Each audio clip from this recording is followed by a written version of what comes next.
So we have exported our images, our TIFFs and our EPS files from our Illustrator file. Now we're going to import them into the InDesign template. In order to do that, I'm going to go to InDesign, File, Open. The template is, well, the template's in a number of places, including in week 1 in the original folder about project 1. Secret code. Here is our Illustrator, or our InDesign file. I'm going to click Open. And here's our template.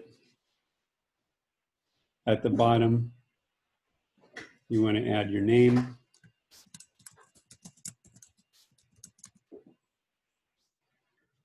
Like that. And I would also add F2020.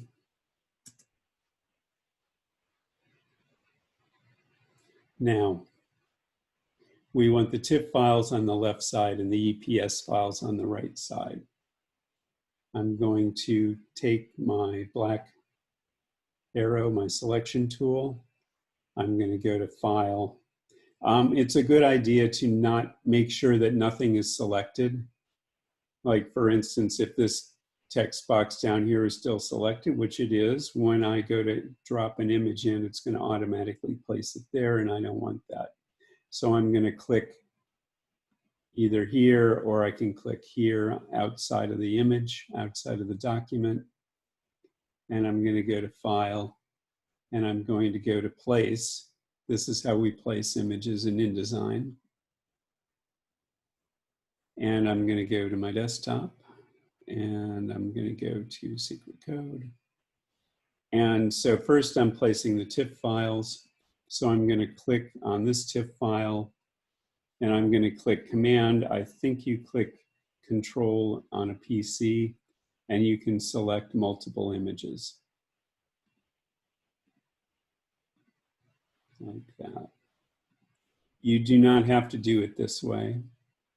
In fact, you can do them one at a time. It's just InDesign is meant to be a high-speed production machine.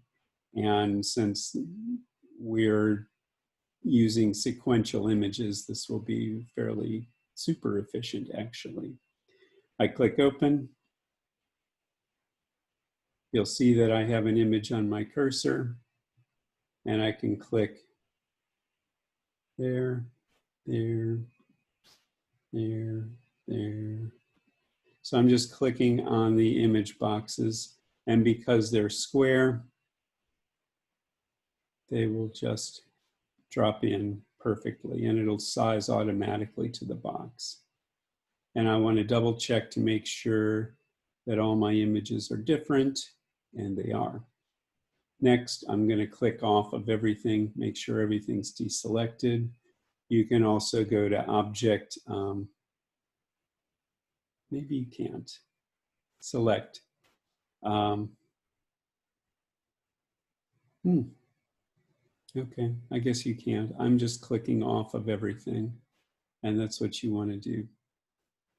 I had thought that they had updated and actually had a deselect button, but I don't see one. Okay, File, Place. Again, I'm going to hold Command, and I'm going to select my EPS files.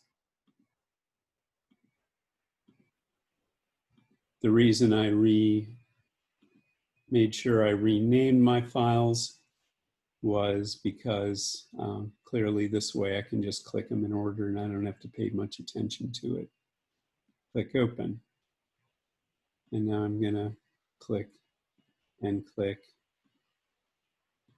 There was an option when I went to do my EPS images to actually have the background opaque. I did not choose that, and so my images will come in and I'll just see the vectors shapes. And so that's how you would do it. and do it, the most efficient way. Now, if in fact one of these images isn't centered right, I can click on the black arrow, and then you have this little rangefinder here, and I can click and I can move my images around. I can resize the image by holding Command and Shift and dragging one of the handles. But actually, I don't want to do that because that actually will change the format of the template. What you'd want to do is you'd actually want to click here, and then I can just hold Shift and I can make it bigger or make it smaller and move it around. And if you want to return to where it was originally, you can go to Object Fitting, and I can fill the frame proportionally. And it's back where it was actually in this case. If it had been a rectangle instead of a square, it wouldn't have sized perfectly like that.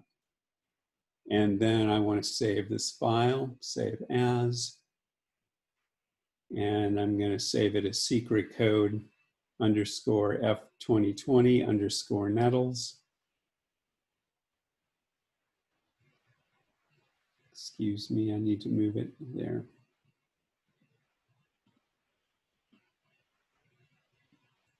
F20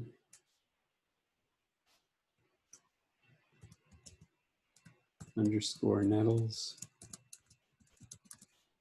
like that. And I save it. And then what I want to do is I want to go to File and go all the way to the bottom where it says Package. And I'm going to click Package. It asks me where I want to put the package, and I'm just going to put it in my folder. And it's going to create a new folder that has the InDesign files and all the fonts and all the linked graphics involved in that file so that everything works perfectly.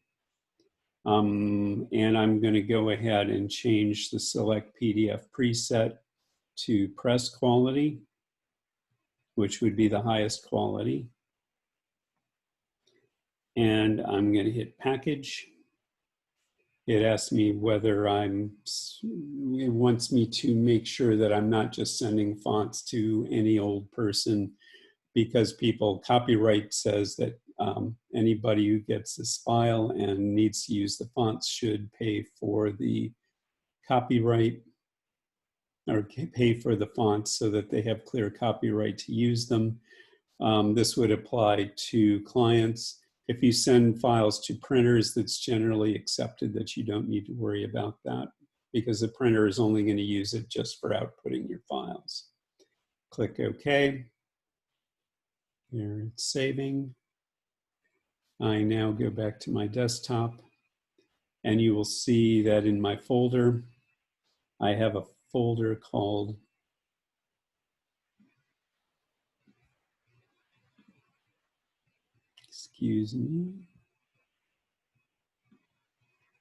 folder called secret code F2020 underscore Nettles folder.